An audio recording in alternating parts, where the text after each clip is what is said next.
গুরুত্বপূর্ণ প্রশ্নের জন্য যে আমরা ইতিপূর্বে দেখেছি যে বেশ কয়েকটি হামলার ঘটনা ঘটেছে। মবের কথা বললেন, মবের ইনসিডেন্ট আমরা দেখেছি, প্রথম আলো প্রসঙ্গ আনলেন আপনি।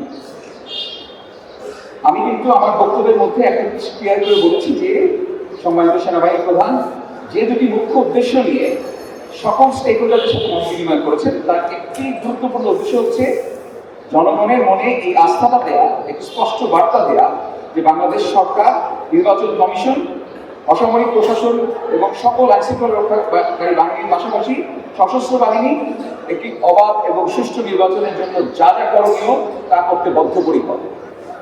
এই মেসেজটা কিন্তু খুব ইম্পর্টেন্ট এবং আপনাদের মাধ্যমে এই মেসেজটা সকলের কাছে যাওয়াটা অত্যন্ত প্রয়োজন যে একটি সুষ্ঠু নির্বাচন করতে গিয়ে যা যা করণীয় আইন অনুযায়ী যে ব্যবস্থা নেওয়া প্রয়োজন সেই ব্যবস্থা নেওয়ার জন্য আইনশৃঙ্খলা রক্ষাকারী বাহিনীর পাশাপাশি সশস্ত্র বাহিনী সর্বদা প্রস্তুত রয়েছে।